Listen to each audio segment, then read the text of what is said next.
I'm about to list every single guest that we have here and almost every type of programming we are doing. So listen up, because I'm gonna sing it quickly. Bob, hit it! Ladies and gentlethems, Trekkies and Trekkers, it is with deepest pride and greatest pleasure that we welcome you to here this weekend. I invite you to relax, pull up a chair, as Creation Entertainment proudly presents Trek to Orlando. Yeah. It's Star Trek. It's Star Trek, and here's a list of all our guests. From DS9, Next Generation, Voyager, and Lower Decks. With Picard and Strange New Worlds, who needs theme parks in Disney World? Starting programming on Friday, Anthony Rapp is singing Broadway. He can sing, he can dance, and plays Commander Paul Stamets. And we loved his Dr. Hugh Culber romance. At this convention venue, our guest list I'll review, all from Star Trek. Yeah, they're from Star Trek. From Star Trek. Get a picture if you dare with Anson Mount's luxurious hair. We'll prepare and serve a flair. Photo op solo and in pairs. Tawny Newsome and Eugene bringing laughs to every scene. No one's gloomy or complaining when those two are entertaining. Jeffrey Combs, Casey Biggs, Vaughn Armstrong, all aliens, and their Rat Pack show keep us all in check. And if you need a hug, go see Chase Masters' son. She's a guest. If you rise, do Wheel of Trivia and win a prize. With Star Trek, with Star Trek, with Star Trek. Life is so nerve-wracking for an actor who's not acting. We're not whole without a screen to shine upon. Oh, those good old days with longer seasons. With streaming now, residuals are gone. For a living, we get to pretend, but now all these actors have a free weekend. We get to meet the fans and answer your Q&A. Please come and buy our merch at all the tables. Who thought they'd see a Vorta hanging out in Central Florida? It's more guests, Steven Surrup Lofton is impressed. We have science panels both days, so don't forget cosplay contest. Romulan Ale, Klingon wine, Jerry Ryan, 7 of 9. When she's on the stage and smiles, we know resistance is futile. Who do I love? I'm a nerd. She's my favorite, Michelle Hurd. And we all know Gates McFadden is the best. Get a signature from Nana Visitor. Yes, she's a guest. She's a guest. Yes, Star Trek, especially Hot Pop, Ethan and Peck. Check out Christina Chong, her EP songs and album. I'm obsessed. Connor and Dom, Trip and Reed, host karaoke, so time to sing. And I hope that you all strive to make my concert here at 5 tomorrow. Santa course number 1. This convention has begun, and we all know that the Trek fans are the best. Let's hear you make a commotion. The convention's now open. It's Star Trek. It's Star Trek. Star Trek. We love Star Trek.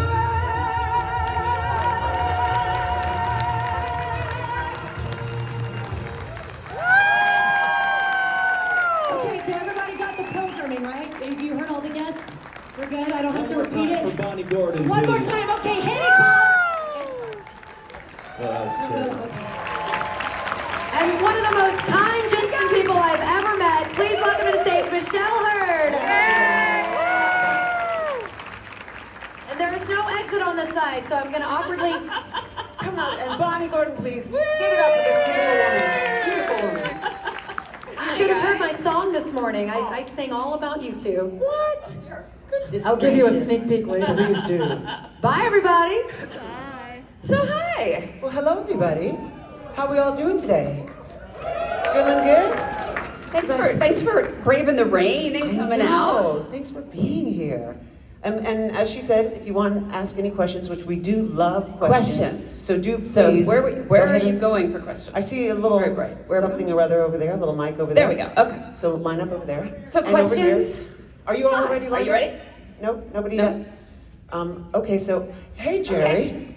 Hi, Michelle. So So what's- we'll just stand here Yeah, and sit. so what's your favorite color, Jerry? I like pink. You like pink? That's nice. Where's your favorite place to eat? No, I don't know.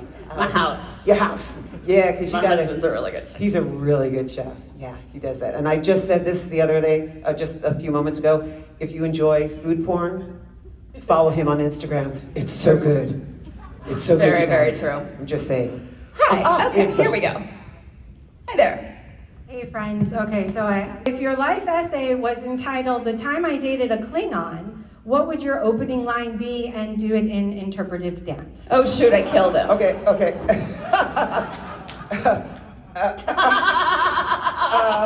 Wow. And we wanted questions. Yeah, that's our fault. We brought that on ourselves. What would our opening line be? I dated a Klingon. What would our opening line be? I'm going to go for the interpretive dance. Oh, nice.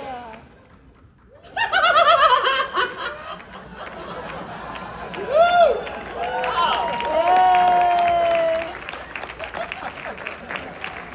Amazing. Oh my God. And I love you even more now. Way to go. That's impressive. Hi there. Get somebody over there. Hello. Hi. Well, yes, that decades ago. Where you at? Smoking years. No, that's fine. Moisturizer. Well, as a New Yorker, I absolutely loved shooting in New York. I mean, I would rollerblade to set. There's nothing like that. Super cool. It was just an amazing experience. I loved to talk about, guest stars. We had so many people on Law and Order, so many actors that are big stars today we got to work with. I loved working with Mariska and with Chris and with Dean Winters and Dan Florek, and Richard Belzer, these iconic actors. I got to say, we played a lot, and we had to because our subject matter was so intense. We got to work with real sex crime detectives and do, sit in interrogations and do investigatory work. And we talked to them and we said, how do you do the work that you do because it's so important and still be able to sleep at night? And they said, you have to do the work here and then you have to find a way to let it go. So we would do the same on the set. We would try to have as much levity as we could on set. Because the work that we did was so challenging. So it's hard to tell the stories because we would play a lot and sometimes we'd be really naughty and play. But it was super fun, and thank you for saying all those kind words. And as I always say, kindness is so powerful, and if we all are just a little kinder to everybody that we interact with on the street, you never know, you could change someone's day, you could save someone's life, and just say something nice to someone, you never know what you do. So thank you so much for saying that. Thank you. This is where you want us. Say what? I thought the costume should be. But I was okay with it because of the way the character was written. Because she was the complete antithesis of that physical representation of the character. That was not at all who she was on any level.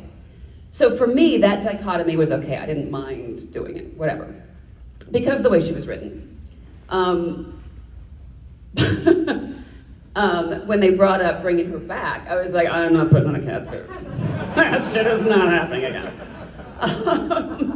But fortunately, we were all on the same page at that point, and that was never even in their thought process. So that was great. Okay, I do have to give a special shout out to my girl for season 2 because season 2 on Picard because of COVID and the way that we had the logistics of shooting during a pandemic. So they sort of paired everybody off, and it was the two of us together all season, and it was heaven. It was so much fun. We just totally clicked. We worked the same way. It was so easy and effortless and fun and great. It was just great. That's right, this has to happen. But I will say, what was especially fun is my first scene with Frakesy and LeVar as an actor, because I've worked with these guys as directors over the years, and they're my friends for years and years and years. And to get to act with them was crazy fun. It was so cool. Yeah, working with Jonathan Frakes on camera is so fun. He is If you so ever fun, get a you chance guys. to meet this man, meet this man. He's the best. Pure joy. The best. He Pure is. joy. Is one of those things that you have to just know is just part of it. You just have to accept no and understand that it's actually not no to you. It's just that you don't fit the little picture that they're trying to create. It's not personal, and just to sort of let it roll off your back and just keep going. Yeah, I think that's absolutely right. Because this industry is so much more rejection than acceptance, and you really do have to. You have to learn to not take it personally. That you will always be too tall, too short, too pretty, not pretty enough, too blonde, not blonde enough, whatever. You have to fit, like you said, their picture that they have in their head, because they do. You know, they've got an idea of what they want for each character. Incredibly strong, incredibly tough, they're incredibly flawed, which I love.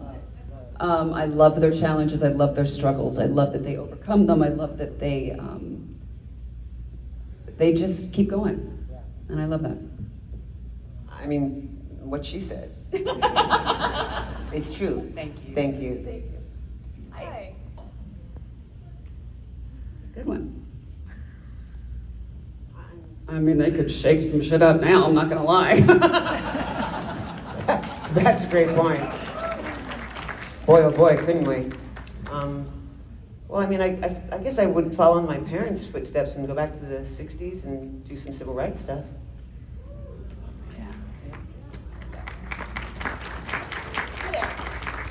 Wasn't definite, Right. but Right. I'm not telling you, Yeah, number don't- one. come on. And number two, the best and most evil genius idea that I heard suggested at one of the conventions. They should never show it. No. They should cut every time just before I sing it. Oh my God.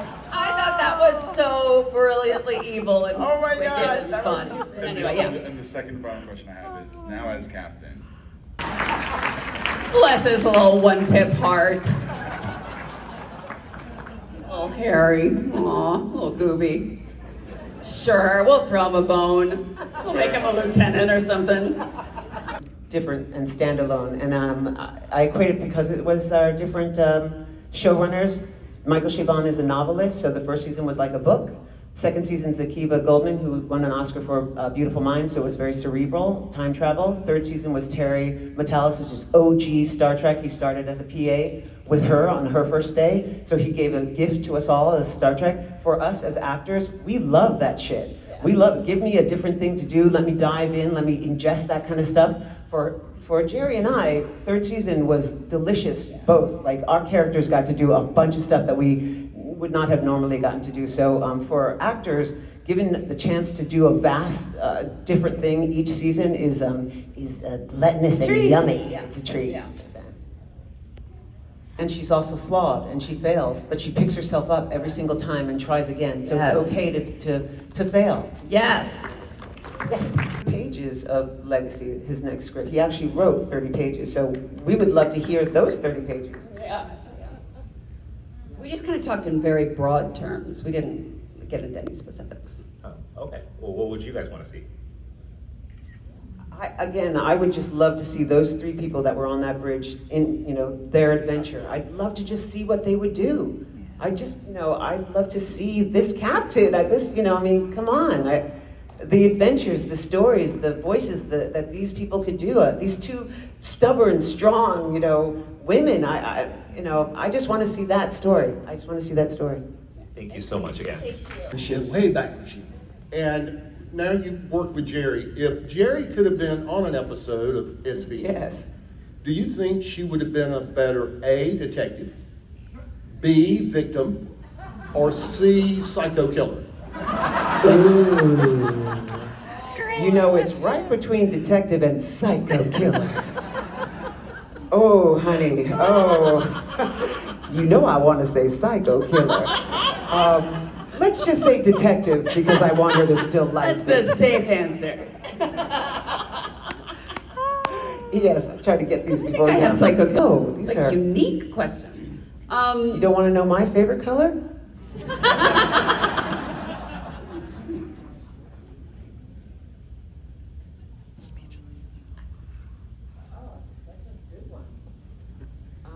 You stumped us. Yeah, that's really. What would you change besides that, besides Yeah. the e-chip thing? Honestly, I've been focusing on the e-chip thing since the start, so that I can't even pick another part. I was really hoping that you were gonna find some sort of way to do some timey-wimey something or other to go back and save e-chip, but Yeah. Oh, you know what I would change? Rios wouldn't stay in the Earth. Rios would come with us. Yes, I second that. thank you. Thank you. And stuff that we're kind of living now, like, have you seen Terminator? Have you seen T2? Yeah, Skynet, hi AI. Yeah, there's a lot of stuff that really makes you think, and that I wish more people had maybe paid more attention to when it originally came out. But yeah, there's and you know, E.T. Skynet. Come on. Phone home. Showed my kids E.T. and that was just the best. And I cry every time I see it. We're looking at a green screen. We don't actually see anything. So I know the dialogue, I've read the script, so I know that that's what I'm supposed to be seeing, but we're not actually seeing any of that. We see a little cross of tape on a green screen, and that's our focus. So you have to, I mean, that's what acting is. You have to make it up. You just gotta pretend that you're looking at this and that it's very moving. And, you know, I know for the character what it meant to her, and you just have to live in that world without it physically being there. Thank you. Thank you. Hi. Jerry Michelle. Say to your husband. Yeah, wouldn't that be fun? He'd love that. No, I said enough Seven-isms on the set that I didn't need to bring those home with me. I don't think that would have gone over too well. Thank you so much. Seeing the infamous Harry Kim, oh, you wish to copulate, that scene. Seven was kind of freer and kind of more loose and open than she kind of went back to, because I think we all realized at once that there's not going to be any place to go if she's this free and whatever right away. So we kind of pulled it back a little bit. I think all of us at the same time realized that, and so they fixed it in the writing. I fixed it in the performance and fixed it physically. Fixed it vocally, and so it could be more gradual. Right. But yeah. Yeah, thank you so much. Thank you. The problem is that we actually can't get the game started until everybody very politely asks Bonnie to please spin the wheel at the count of 3. 1, 2, 3. What was that? But okay. The wheel is spinning. Category is unmemorable moments. All right, unmemorable moments. We'll start off with an easy one. Here's the question. I'm sorry, the statement. In Move Along Home, Cisco, Kira, Lita, and Bashir play the game, yes or no?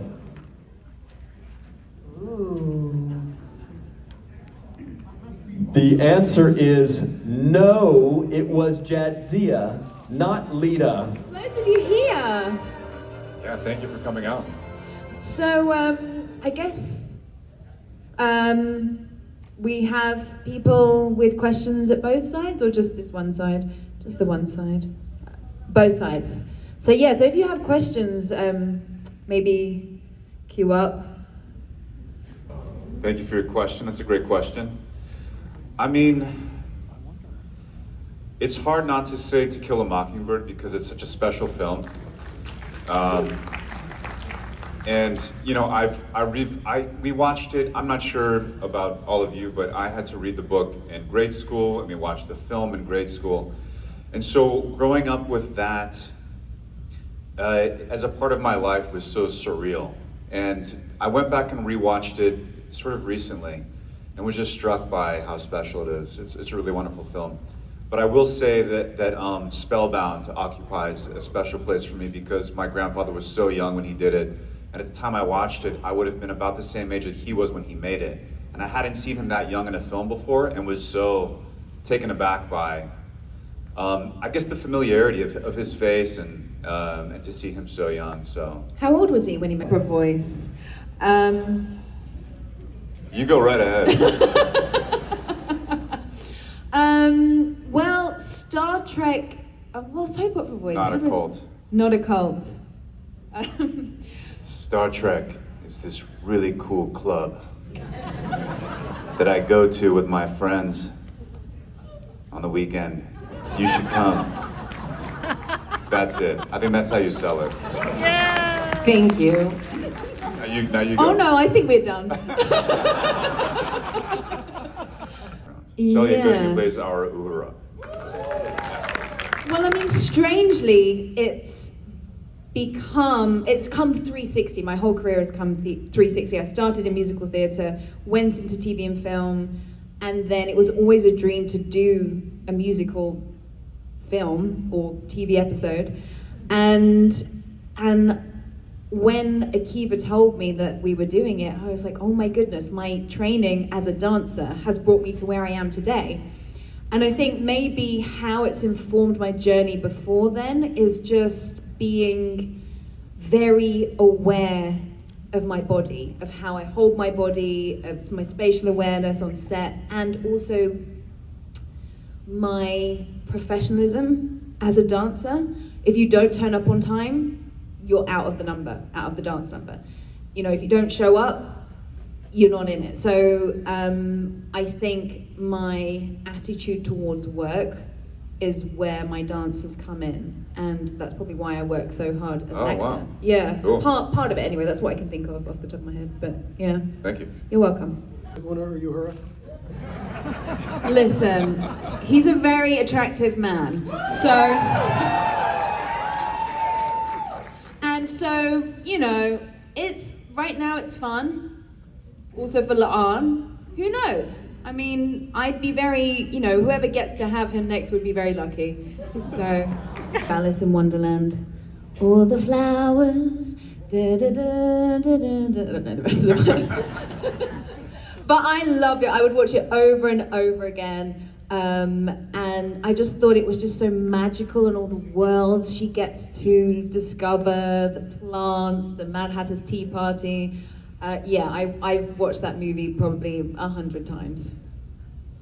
I really loved Robin Hood. And I remember the maid Miriam, the fox, and being a little boy and thinking that she was so pretty. Oh, that's so cute. I know, it's so funny. It's like, in my memory, I have such like a crush on her. It's really funny. But it didn't inspire me to act or anything, but that movie I watched it a lot when I was a kid, and I still think it's really fun today. And the voice acting in those films is just incredible. Yeah. Thank you. Is this job or just Star Trek full stop? Star Trek full stop. So, you know, how it might have affected you personally, either watching it when you were growing up, or just being a part of the show right now in general, how you would be different. Well, for me, I didn't watch it before I joined the show, so for me it's... I shouldn't have said that. So before, if I hadn't have done this show, Yes, I for you, how it affected I wouldn't you. have met such incredible people, you guys, the fans.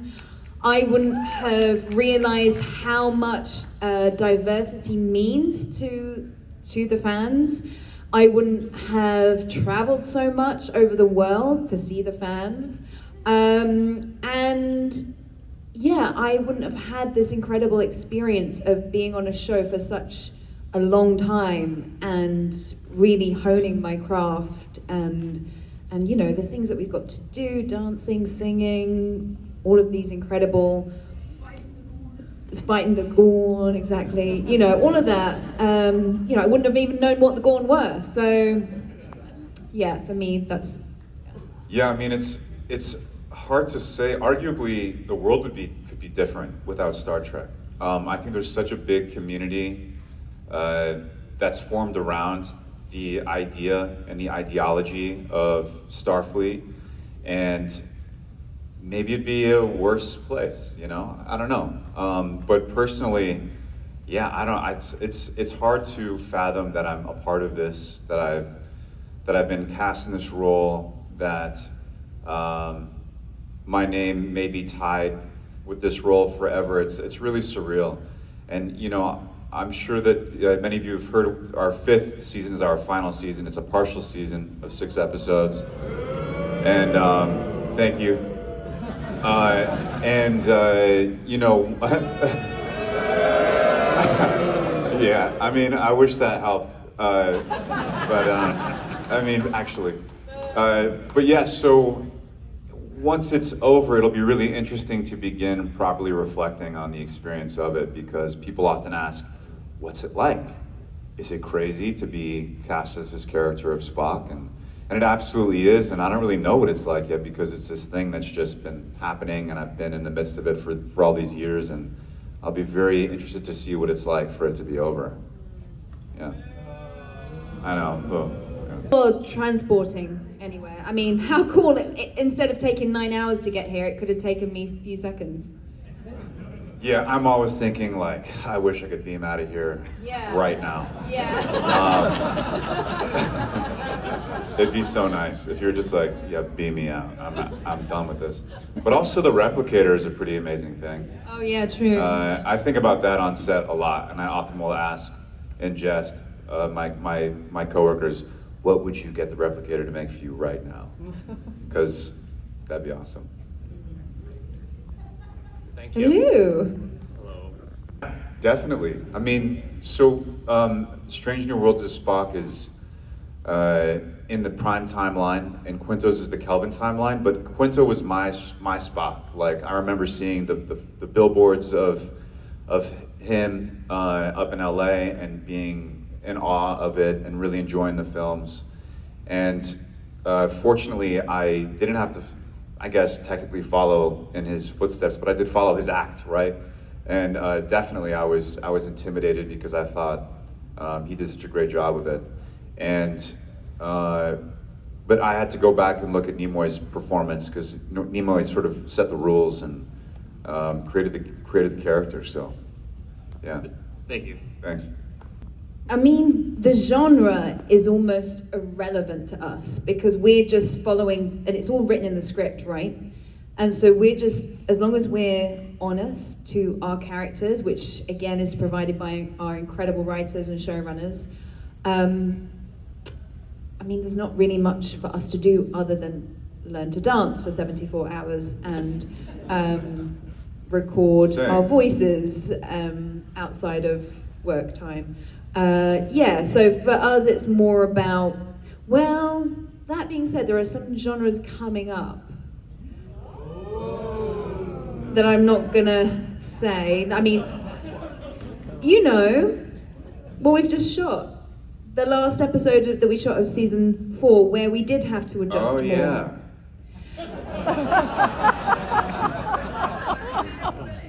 Yeah, and maybe there's one in season 4, is one midway in season 4 that we will have to adjust. Well, not. What? Yeah, I mean, to add to that. The puppet one was announced, if that's what you're thinking about. What's that? They did announce the puppet one. If Yeah, but there's something about that I can't say, but yeah. Gotcha. Almost. Yeah, so I don't think too much about the genre. I get a script and I go, oh my gosh, how am I gonna do this? You know, because I do find it to be really challenging when we switch from genre to genre, but I don't really think of it in that way. It just seems like this challenge that they've put this person, Spock, in these really weird circumstances, and how would he be in those circumstances? So they do a really amazing job of challenging our imaginations with these characters and for these characters. And you know, I feel so grateful to be a part of this cast, because everyone's so committed and hardworking, and I think well placed in their roles. So we're very lucky in that, and I think that's why they give us these different genres, because they know that we can pull it off, and that they can. I think for me, not necessarily from my character, but just from the show in a whole, that our show actually showcases is that we're all the same. You know, we're all one, and the equality, diversity that Star Trek has always been known for representing. Not just that, the different planets we go to, you know, and the respect that we have for the people on these planets and the species that we meet. And yeah, at the end of the day, we're all made of the same thing. And I love that element of the show. Yeah, I mean, I think that it provides a blueprint for how to face into the unknown. I think that over the millennia, there have been a lot of different ideas of how we should face the unknown. And this is a really wonderful option and choice and prescription for that. That is scientific and loving and accepting and celebrating of diversity. And, you know, I often say I'm so lucky to be working as an actor, period. But then for it to be this, which is that we propagate these wonderful ideas of acceptance, of strength in diversity. I feel incredibly lucky, and yeah, I hope people take that away from it. That it's a really wonderful idea of how to face into all these things that we don't understand. You just started watching it like last week, right? No, I only started really watching it once I got the job. When we were in quarantine, I started watching the original series and The Wrath of Khan. And my favorite character is Spock. Right on. Yeah. All right. Yeah, I remember seeing it on, I think it was on UPN when I was a kid. And the Next Generation was on at the time, and some of the concepts were so sort of frightening to me. Like they just felt like beyond sort of what I could understand and fathom at that age. I was, 4, 5, 6 years old. And so I didn't return to it for a long time until really the Kelvin movies. And then of course, once I got the role, I returned to the original series and started watching that. And my favorite character is Lon. Yeah. Sorry, can I just take mine back? I take mine back too. No, my favorite character is actually Princess Runa. Oh, nice one. Yeah, because she's my dog. For those of you who don't know, Princess Runa, who played the dog in the Elysian Kingdom, I played Princess Talia, and she has a little dog in her arms. That's my dog. Yeah, and my other favorite character, besides Lon, is Data. Because,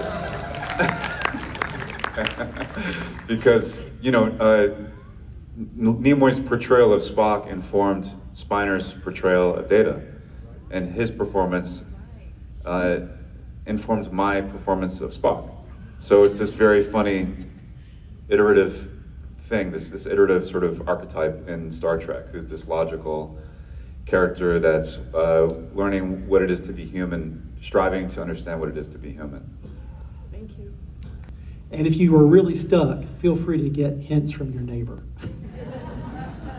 Wow, that's a great question. So what historical figure would we like to portray as actors? Or fictional. What kind of character or kind of character? Well, I know what character I think he should play. Who? Batman. Oh. With the voice? Like, he's got the perfect voice. Say what? Oh. I'm Batman? Right. Is that what you wanted me to say? That's nice, thanks. I'm supposed to answer for you now? No, I mean, you can if you want. I mean, you don't have to. Wonder Woman's coming to mind. But gosh, that's a really good question. You know, as I mentioned, as this series is coming to an end, I'm beginning to have discussions and thoughts with my management, the people that manage my acting career, about what I would like to do next. And I'm really hard pressed to think of something because this has been such a dream to play this role. It's been the adventure of a lifetime of my life thus far. And you know, what comes to mind is to be, to portray the role that Harrison Ford played in Blade Runner, a character similar to that. I don't know if any of you are a fan of Blade Runner, but I think sort of a detective in a noir thriller is just a really wonderful place to be. Not to reprise that role, but something like that. But God, I'd really have to think about that. Does anything come to mind for you? For me, I'd love to play, there's no character that exists, but I'd love to play a lawyer. You know, in a show or a movie. Any lawyers in the room? One, two. I think if I wasn't an actor, I would have been a lawyer. Time that, so in the musical episode, we recorded our songs, and then we sang along to the tracks on camera. And so we sang along to our own tracks when we filmed those scenes. And, you know, at least for me, I think we all did, like, I sang fully when we filmed it. And the first time singing was crazy. It felt like, this is terribly wrong. I'm gonna get fired. Like, these are all, because right, this is not the world, this is against the rules. But I had this scene, so Spock's the first character to begin singing. And he's in the engineering room, and I can't remember the first line of that. What I say, there's something with the particle something, whatever. One of you's gonna know better than me. What? The intermix chamber, Containment field, are stable. yeah. And careful. And Sing along. and Pelia, who's portrayed by Carol Kane, approaches Spock, and Carol Kane had this. She's a really tremendous talent, and she gives so much off camera, and she's just so inventive and full of life and dynamic, and she approached me with this look of wonder, and like was seeing something beautiful, and it was really special and memorable, and it wasn't on camera, it was just really for me, or for us, and something about that, it really informed my performance in a beautiful way. And so that's one of the things that comes to mind. Yeah, for me, actually, the musical episode as well, the day that I knew before recording my song, my solo, how would that feel? I knew that I would get emotional on the day when I actually recorded it, and I couldn't even sing the last line when I was rehearsing with our vocal coach. I couldn't even sing it when we were...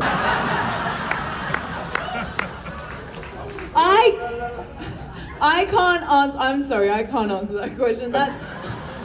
Because what if poor Wesley sees this, you know? He's gonna feel like he's not, you know, a good kisser. No, I can't answer that. That's too personal. But the follow-up is, why is it Ethan? Isn't that right, sir? Yeah. Yes. Anyway, so over here. That's a good question. You know, so I was cast in this role 7 years ago, and we filmed Discovery during 2018.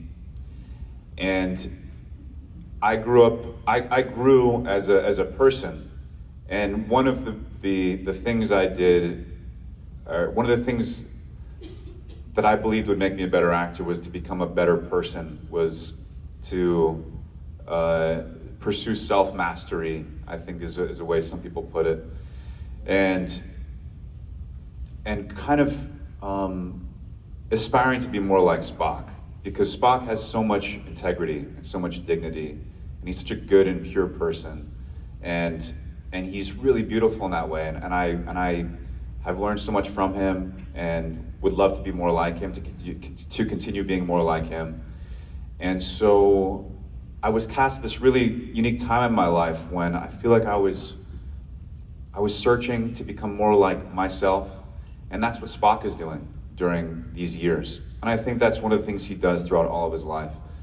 And so that's a very general way of answering that question. Maybe it's not specific enough, but as I changed, he changed. And as he overcame challenges, I overcame challenges. I had to grow to live up to who he is. And I'm still doing that. Right. Thank you so much. Thanks. I have a quick question for you, Ethan. Okay. Okay, who's a better kisser? Chapel or La'an? And the follow-up question is, why is it La'an?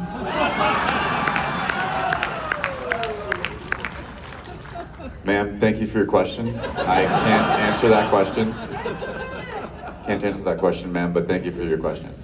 Next question, please. Okay, because for those of you who don't know, I played Lorna Bucket in an episode of Doctor Who, Good Man Goes to War, with the Matt Smith Doctor.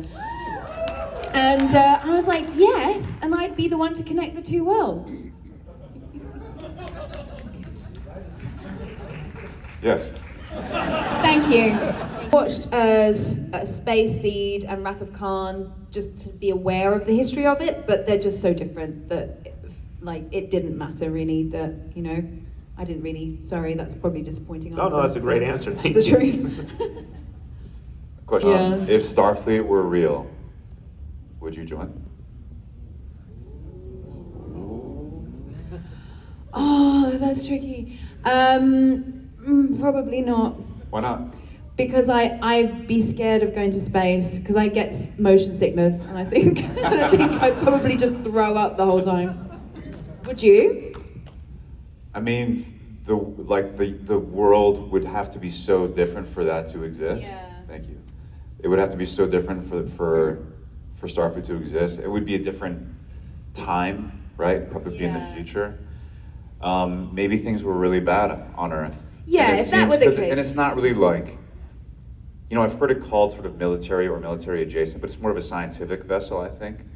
And it seems really cool. I think there's a good possibility I would join. I would maybe do a trip, a Katy Perry trip, or something like that. What's funny is I would totally be lower decks guy. Yeah. Because, we portray these brilliant, incredible characters, but I'd just be like a janitor on the Enterprise. That's it. Okay, I forgot which. Paul Wesley's Kirk now captain. Is that something you're interested in doing?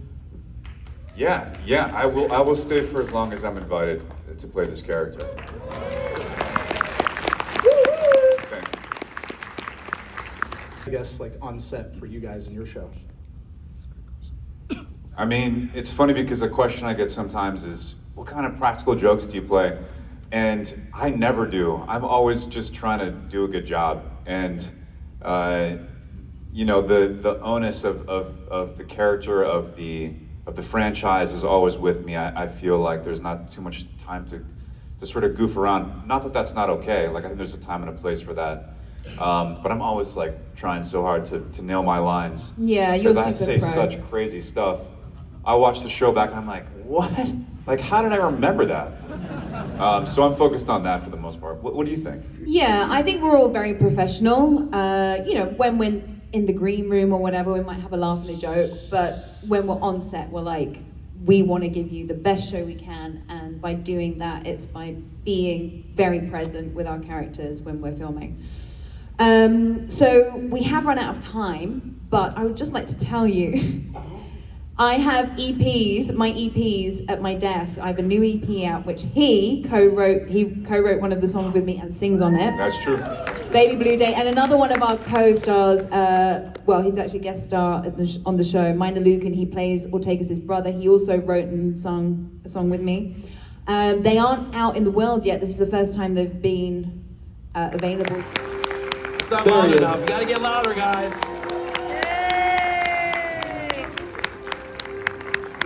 All right. Yeah, this is my music number that I'll be performing later. How's everybody doing? Woo! Love Orlando. You guys have been good to me, and it's really a good convention. I don't know if you like the turnout, but I do. The vibe here has been awesome. So thank all of you. Thank you to Creation. So yeah, let's talk a little bit about Star Trek. Anybody like Star Trek? Okay, I'm in the right place. When I first got the job on Star Trek, they said, we had this big press day where they were like, oh, this is the day we're going to introduce the cast to the press. And I remember we were all backstage in costume. And, we came out to a room like this full of photographers. And I think I still see some of those pictures circulated of that first day we got brought out onto the stage. And I remember after we left, somebody said to me, "Hey, Sirach, you know what you got yourself into?" And I didn't really think about it. I was like, yeah, it's a TV show. You know, I got myself into a TV show. But I realized, not very far after, it took me a while actually, but I realized that this is more than a TV show. This is a way of life. It's a philosophy. It's a community. It's a family. And, I've been fortunate enough to grow up in this community and this family and travel the world and meet people with all kinds of backgrounds and all kinds of professions. And it's been a joy to see how this family shares this idea of Star Trek, this idea of working together, the idea of problem solving, the idea of accepting people for who they are, the idea of loving people for who they are. And I think it's wonderful, this idea. It's not a real place, but it exists in our minds, it exists on screen and on the pages, but it doesn't really exist yet in the world. And that's why, all of us each day work in our own lives to bring forward a life, an existence, a world that kind of reflects the value system of Star Trek. And yeah. And I think it's important that we hold on to these things and we cherish, the core principles of love, the core principles of working together for a common good. And there's decisions that are made, there are people that are lost on the way, and when we deal with those tragedies, we honor the people that help us and fight alongside of us. But we also keep going forward and pushing and striving for this utopia where, abundance is something that we can all share in. Prosperity is something we can all share in. Finding our individuality is something we can all find. And I'm really grateful to meet a lot of you here, and those of you that came up to me and shared your personal stories. I'm very grateful because I see one thing that's important, at least from my perspective, what Deep Space Nine had to contribute to this overall tapestry of Star Trek. And now as I watch the shows and review the episodes with my partner Ryan Husk and Melissa on the Seventh Rule podcast, for those of you that don't know about it, shout out to the Seventh Rule and the late great Aaron Eisenberg who came up with the idea. And Aaron should really get a lot of credit because it was really his idea for really actors to watch the shows. And I think that, that was what got me interested in it, was his enthusiasm and his personality. But because of that, I've been able to watch the shows. And I hadn't watched any of the Star Trek before. So, when I got the job, they asked me, do you know anything about Star Trek? And I know of it, but I didn't know any episodes. I didn't really know, specifically what it's about, but I knew of it.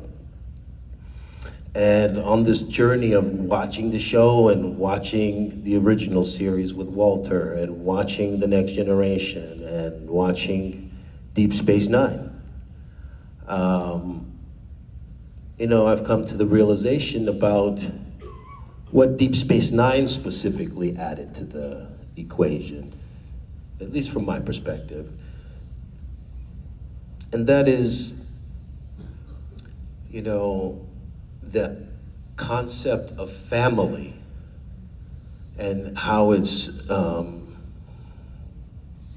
fundamental to who Cisco is and who the Ciscos are. But I think the idea of family adds another dynamic that elevates the stakes. And I use this analogy, you know, in my own life because when I was just a kid and, you know, growing up as a single person, you only put yourself first. You know, what do I have to do? What is what do I want to be? What do I want to become? What do I want to do with my life? And so you put yourself first. And when you become a parent, you can clap it for anybody out there that's a parent. How many parents do we have out here? Now, how many children do we have? I mean, we gotta have a lot more children here, right? Everybody's a child, somebody, right? Somebody's child. But, you know, when you become a parent, you almost instantly become second place in your own life. Like, you're not the most important thing in your own life. You have to put your child first.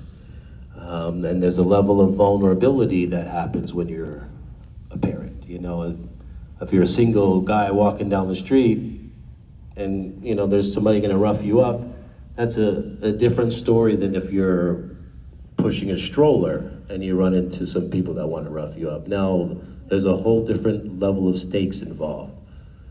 A level of protectiveness that comes in instinctually, that you realize this is a scenario that's, you know, the stakes are a lot greater.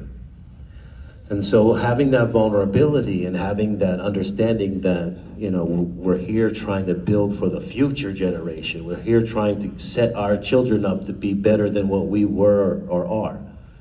That's, you know, that's one of the things that I think makes Cisco so great, is because he was able to balance both the responsibilities of what it takes to be a strong captain, a leader of your crew, but he also had the temerity and the gentleness and the softness and the love that for his son, and was able to be there for his son and guide him and you know, make sure that he was on the right path as best as he could. It wasn't always right, just like parents are not always right. You know, one thing that Cisco was wrong about was my friendship with Nog. He was wrong about that. He had his own prejudice against the Ferengi, against Nog and his ancestry and his background. So Jake's character broke that. You know, he went against that. Whatever that prejudice was, whatever that preconceived idea of who the Ferengi are, Jake went into it saying, I'm going to accept this person for who he is, I'm going to get to know him, and we're going to be friends. And you can see how that affected Nog's character. The trajectory of his life was different. He went from being, you know, a numbskull and a troublemaker, which I was too, a little bit of, but he went from that to being somebody who took responsibility for his life, who went out and made something for himself, who decided that he didn't want to be the norm or the stereotype that Cisco thought he was. And so we have to commend him for, you know, making those kinds of choices. But, you know, ultimately it still comes down to family, it comes down to friendships, it comes down to relationships. And I think DS9 really did a great job of building those relationships on the show, whether it was, you know, Ram and Lita, or, you know, Kira and Odo, or Quark and Odo, or Garrick and Bashir. You know, there's a lot of relationships happening on that show, and a relationship building. and I think that's one thing that stands out to me when I rewatch it, is those bonds grow over the seasons. And you can see the closeness of the characters get stronger. You can see the relationships get tighter. You can see the chemistry get better. You saw so much growth in Worf's character, for example. You know, I've watched Worf now 6 seasons on Next Generation, and he didn't have as much to do on that show as he eventually had on DS9, and that much more character development on our show. You know, I'm excluding the movies, but on the shows. And so, you know, I want to credit the writers who did a fantastic job of just making the drama dramatic by, you know, giving us those strong relationships, by taking on serious storylines and those plots that elevated our understanding of what we were seeing in ourselves. And ultimately, that's what science fiction is about. It's about holding a mirror up to society and saying, look at this.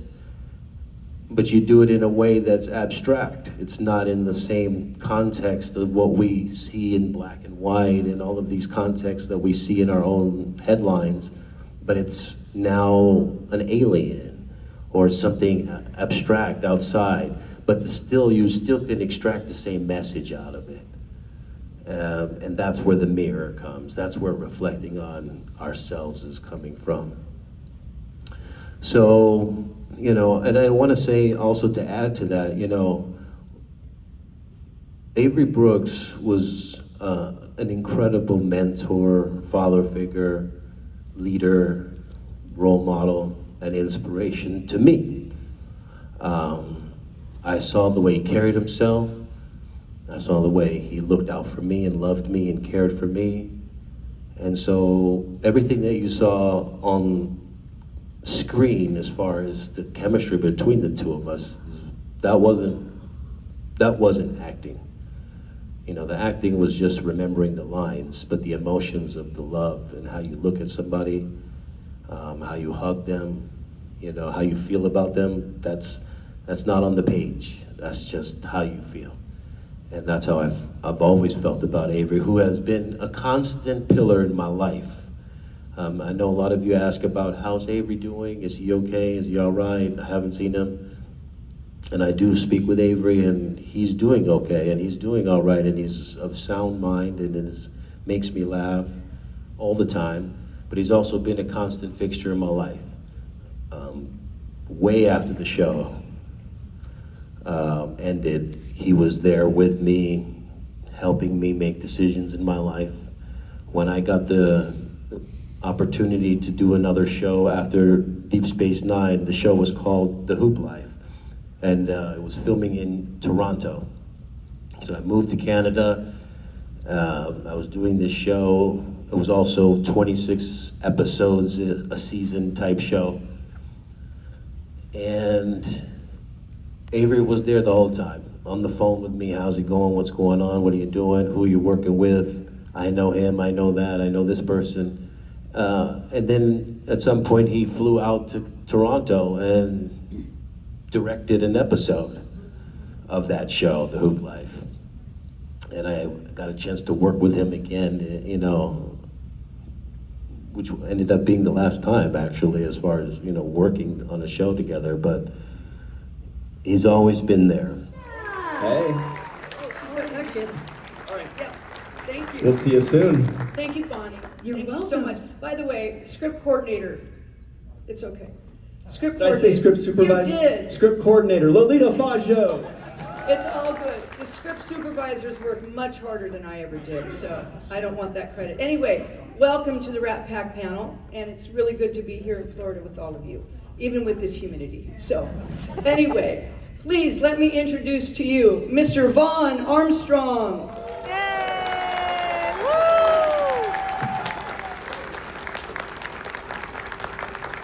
And Mr. Jeffrey Combs.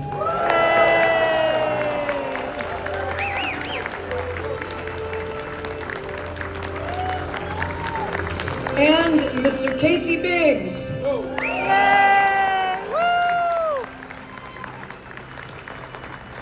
are actually missing a couple members of the Rat Pack, but not to be alarmed. These guys are going to entertain They'll you be here in just as spirits much. tonight. Absolutely. Max sends his regards to all of you. He just wasn't able to make the trip. Ethan as well. Ethan as well. But tonight, special guest appearance, joining the Rat Pack is a Nana visitor. So, That's right. She classes up the act, that's for sure. She can dance, she looks good in pants, she's really good. No one will be looking at us, so the pressure's off. It doesn't matter. That's right, exactly. So What I like about what I heard is more of you in this hall tonight haven't seen the show than have seen the show, right? So you're in for a treat, so are we. I think so. really, really fun. And a few new surprises too in the show. Yes. Fabulous. So we always try to mix it up to different. We never know what the hell's going to happen, you know. They give us a couple cocktails, we got some songs, we got some jokes, and we just let it fly. Last time we stole a car. And we didn't. Yeah, the feds are after us. But by the way, please don't feel free to line up at the microphones because these guys would love to answer your questions. I'm going to ask them a couple questions first, but please don't be shy. I know it's early in the morning, so thank you for being here. Hey, how good? 6:30. That's more sleep than I ever get. That's pretty impressive. I'm jealous. Let's file that under who gives a shit. By the way, when you were sleeping on the plane, you were drooling the whole time. I didn't want to wake you. He's lying. He didn't see me drooling. He could hear me drooling, but he couldn't see me. So Casey, yes. You just did a guest star on one of my favorite shows, Criminal Minds. Oh yeah, Criminal Minds. You know that show's been on for 18 seasons. I have never seen one episode. Ever. Oh, you gotta see mine. And mine, you did see mine. They were both. How many on this panel have done a Criminal Minds? Now. I'm shooting Monday. I got a call. I'm batting 1,000 here. There's some new series on Apple with, who was the Handmaid's Tale? What's her name? Elizabeth Moss. And Kerry Washington and Leslie Odom and all these great people. So I'm shooting that Monday. So there's gas in the tank. Jeff, who are those people? We'll have a meeting later. Okay.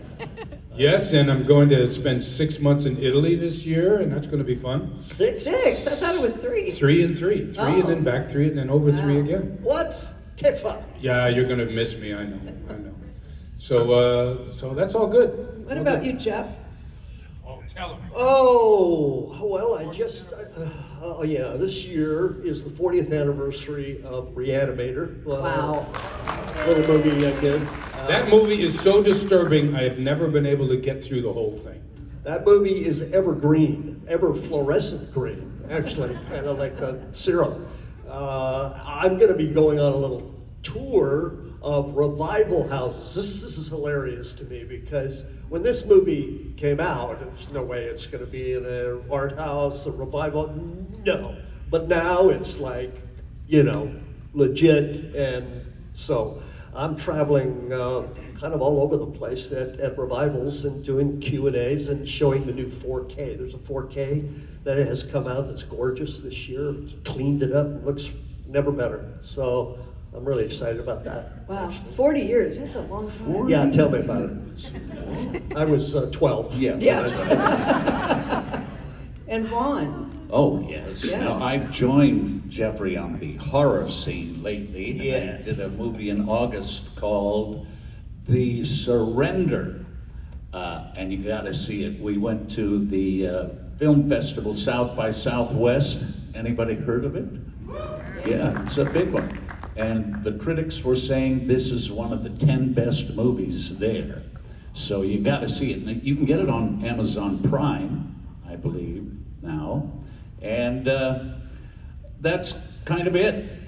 My wife and I are driving from here to Chicago after this show. It's going to take us about a week and a half or so. Yeah, as fast as you drive, yeah. What is the question? It's a little early for Vaughn. I don't hear that All well right. anyway. A mundane task that you felt in your life was so Starfleet worthy that you can give an answer in like a monologue form as if you were doing the season finale of Discovery and at the end say, "We are Starfleet." That means you would have had to see the last episode of Discovery. I think you just need to give us an epic monologue of something that was Starfleet worthy in your mundane life. Whoa. And let us into that moment, please. Thank you. Ladies and gentlemen, this morning we have for you this wonderful thing. We have our guests today is Mr. Vaughn Armstrong, who did more characters on that ancient show called, what was it called? Star Trek, I believe? Yeah, I think so. We have him today talking about his mundane life. Mr. Armstrong. I was born in a small town.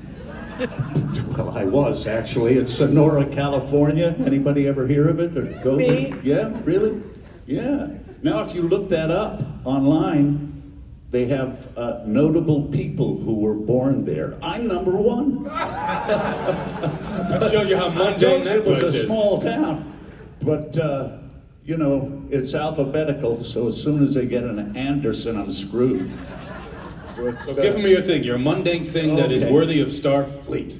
Okay. Is that right, Starfleet? Yeah. Well, I guess I was once in Vietnam, and I was in a guard unit.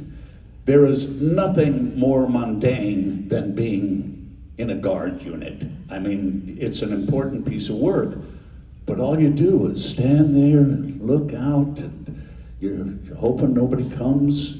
You know, they did come a few times, but I'm here, so it wasn't so bad that they came. But I don't know what I'm walking home one day from the guard post, and all of a sudden the sky starts exploding, and I'm going, God, this is. I'd had some illicit drugs, and I'm going, wow, this is beautiful.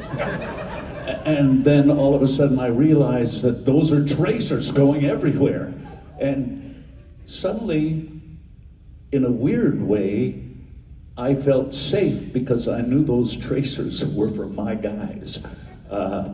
But I think that's kind of Starfleet worthy, and you know, breaks out. Yeah, dropping the acid, mundane. dropping acid. I didn't say that. It was that, but I didn't say it. But, When I fold my socks, which I do myself, I always think of a show I've never seen called Discovery. Is that it? I don't know. I don't give a shit. I don't care. I'm kidding. I really, I'm kidding. Well, we just have to say his William Shatner is Starfleet worthy. Yes, that's right. And you can find inspiration somewhere. And even like when you get depressed, which I'm Irish, you know, my heritage, and you know, Irish men are they like to get drunk and get depressed. I don't get drunk much anymore, but yeah, you don't. But the point is those little things are very important to try to. And when you start feeling that way, you start feeling I have no inspiration, or I have no. It's how you hug your loved ones. It's how you make your dinner. It's how you make your bed. That gives your life. Jeffrey, I thought you hated Get a me, room. Come on. But anyway, it's a very interesting question, and you got 3 interesting looks at it. Yeah. But I would also say along what Kate. What? Hello. Oh. When I don't have anything directly in front of me to do, I make something up. In a friendly way, in a Wayun way. I never really approached Wayun differently with each club. I thought it was much more terrifying that he just started right where he left off. Like he's dead because he assassinated me, or Worf breaks my neck. Yeah. We better be careful. I'll be talking to Wayun number 9. Then there'll be Wayun number 10. in the next scene. So the point is that the situations that Wei Yun was facing were different, and so maybe caused you to feel that he was different somehow. But like maybe the pressure ratcheted up, or the conflict escalated, and so he's different. So, but my purpose was he's just plugged right back in with no loss, and that to me was far more frightening. And also, as a testament to Jeff and Vaughn as well. I mean, Jeff you'd done what, 2 other characters before Wei Yun? Yeah, they freaking keep hiring him over and over, like Vaughn. They keep hiring him over and over. Give another actor a chance, for Christ's sake. Get out of here. We're fine. Other actors make their own chances. That's you know. right. Thank you for that question. Next, Thank you. please. Yeah. In the beginning, there was some fine tuning with like the antenna and it fitting on my head and not squeezing my head, giving me a headache and stuff like that. But we resolved those issues. The Ferengi, okay, you get these big ears and you cannot hear. That butt head, they call it, right? The butt head? It's like putting on a helmet with noise reduction headphones. Really, it's like a really bad head cold, and you can't even modulate your own vocal qualities. And so you're doing a scene with 6 other Ferengis. Everybody's yelling because they don't know. Everybody's Jerry Lewis. Yeah. Hey. So it was, at the end of the day, the groans of pleasure and relief in the makeup trailer by all the Ferengis was a common thing. You're Armin, sweaty, you can't breathe, your head's just... Quark, Armin I believe he had in his contract that he got a facial every single week because of the stuff on his face. Isn't it true? Yes, I think that's absolutely. true, Yeah. I got another one. The Hirogen. Erosion. Erogen? You say Hirogen, I say Hirogen. But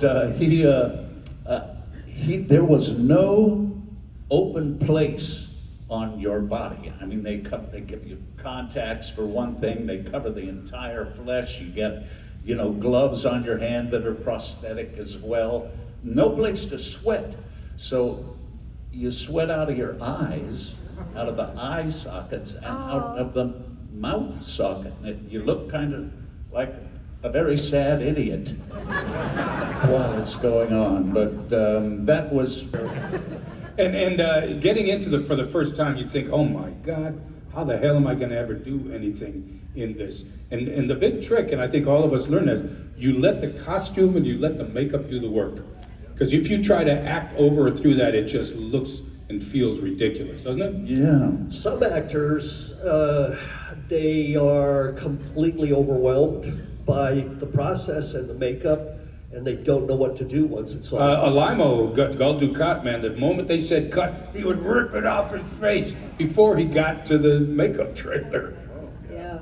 Well, there was a couple guest stars that actually couldn't deal with it and left during the day. Didn't even do the job. One guy disappeared after lunch, and they found his face Yeah. in a trash can. No, it's a true story. Like he threw it away. I was there that day. Yeah. You were? Well, at least I feel like I was. But they told me that this guy playing a Romulan, which is not that big a deal, that little teeny forehead thing in a wig, he couldn't take it. So they said last looks, and they're looking for him, and he's gone. Yeah. They find his wig in a trash can, and Michael Westmore, who's a big deal, got on a bike and went out to the trash can. Right? He said, "That's a $2,000 wig." And just did it. It was funny he says that because there's a scene in the last season. Jeff comes in, I'm in bed with some nondescript Cardassian woman, and he says, well, sorry to tell you, your wife and your child have been killed. I didn't even know I had a wife and child. And I thought, hell, if they had told me that, I might have played it a little differently. But anyway, I mean, the point of that's a good question, because when I got this show, I thought literally I was going to do one episode. One. And I ended up on the show for 5 years, and it got bigger and bigger and bigger and bigger. And of course, the better ones were when he became the rebel. He became the face of the resistance. And to have all those I had one great scene where I call it my Henry V speech, where I come out of hiding and say, we have to rally, we have to take everything back and all the rest of it. So that was a lot of fun. And also, you know, towards the end because Kira hated Damar, and I don't remember, you remember that one episode where she beat the shit out of him? And I bruised up, and there's not a mark on her. And I'm thinking, what a wussy this guy is. Exactly. Tell him how you got that role. Which, Deep Space Nine? Yeah. Oh, yeah, I went in and literally, I mean, come on. What was your audition? I love this story. I mean, come on, let's face it. I went to Juilliard. I'm a classical actor. I get this call, they want to see you at Star Trek. I go, okay, I go in there. There's 15 guys in there, right? I'm thinking, what the hell am I doing here? And then I look at the audition. There's 5 words. That's it. They're in range, sir. Fire. And so I said, oh, all right, I'm here. I didn't know anything about the show anyway. And I went to the audition, and there's, what, eight producers in there looking at you, and you sit there and you go, they're in range, sir. Fire. And what did I say? Oh, that was fantastic. I'm thinking, who the hell are these people? The Magnificent. I had a really great time with that. I was in a lovely location, and it's a crazy, zany movie. They cut a lot of my shit, which I wasn't too happy about. So there's that. I thought it would have been better with my other stuff in it, but what do I know, right? Thank you. Next. I got the material for a role, and I worked on it for about a week, and I go in and they go, yeah, we don't want you to read for that role, we want you to read for another one. And this isn't a good thing for me. I'm not a great cold reader. I need to prep, and they threw this, but once now I have to, no eye contact. It was a lot of dialogue. The other one was like a line, I had it memorized. I could just not rely on the pages, and now all of a sudden I have to, it was a disaster, I thought. But the writing was so good, I just kind of read it the way I would just read something it's easy when it's well written. It's easy when it's well written. And I got that part. And it was a better part than the one that I went in audition for. But I didn't know that at the time. I was just pissed off. So, damn it. Yeah, it's a hard question because, how many times have you guys gone into a room and you read, thank you very much, you walk out the door and throw it right in the trash. And you just, many times I've done that, the sides and whatever. And then you get the job, and then you have to think, oh, I better... Where do I get some sides? Yeah, well, we're talking about a time before there were here's the sides attached to your email. Well, it doesn't. The last 2 or 3 more than that jobs I've gotten, I've gotten from home because I don't live in Los Angeles, and you tape it. I tape it with my wife, and she reads very good. She reads opposite of me, and you do it. You send it out, and you either get it or you don't. So you don't have to go anywhere.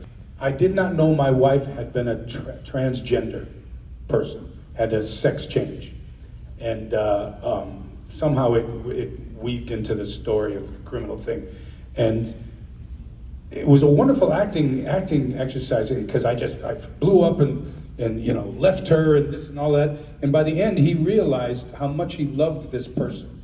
He ultimately did not care. It was a wonderful actress I was playing. I'm getting Vaughn's disease. I can't remember anything. But that was I was very pleased with that performance because it was simple and it was deep, and the older you get and the more experience you have, you realize that less is more. You don't have to work so hard, particularly when you have the craft that we've been chiseling at for a while. But that was I wish I could remember the name of that show. Anyway, doesn't matter. What? Say it again. Gideon's Crossing. Gideon's Crossing, exactly. The prize. Spectacular in every possible way, like a mountaintop experience in my life. Here I am working with the great Peter Jackson, who is the most non-ego, so totally has his vision, but is so open to what happens at the moment. Working with Michael J. Fox was really, to this day, a heartfelt honor. What you see is what you get with that dear man. And New Zealand, what can I say? What a glorious place. I have nothing but golden memories of doing that, except I had to have that hairdo, which was not too fun to walk around with. We have time for one more.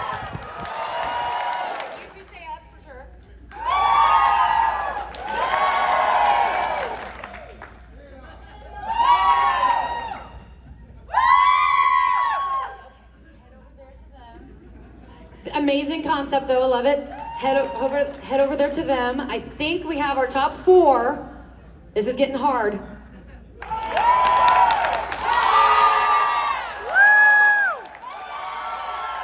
I think we have our top 3. Head right over there to her. Now, I know. Look, you guys, this is hard for me too. Only clap for 1. Ooh, here we go.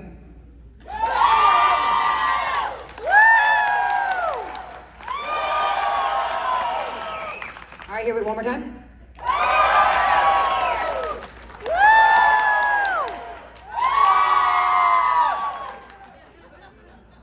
This is so hard. What?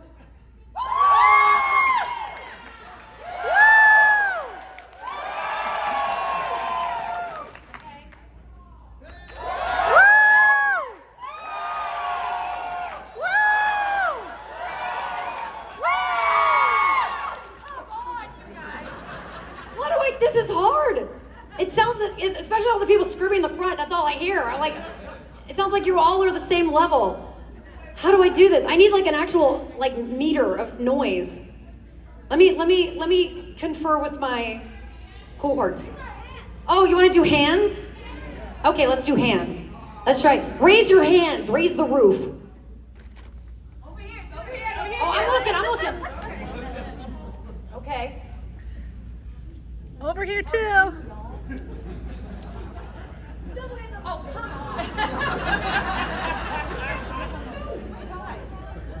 on. Only raise your hand once, people. Okay. This is like one of the hardest ones. Oh. It's a tie. Over here, yay. Now everyone's arms are getting tired, right? This is just fun for me. All right, I think we have our winners. Let's see. Let me just double check. I believe we have our 3rd place, 2nd place, and 1st place winners. Comments and stars and comments. And they're very, very cuddly and cute. And I mean, look at this thing. It's got a mohawk. So they also give us a discount code for 15% off. If you'll come, we'll do that thing too. And that's our website. Our social media is on there. Our website stuff is on there. Anything you want to know about neurodiversity or science or any papers that we've written, they're all accessible. They're going there, right? Like I need stuff. We're getting there. Anyway. So, does anybody have any questions? And we're talking Star Trek related questions, astronomy related questions, burning desires to just air your dirty laundry. We're here for it. We did a neurodiversity talk in Vegas. Oh man, there was some great, we have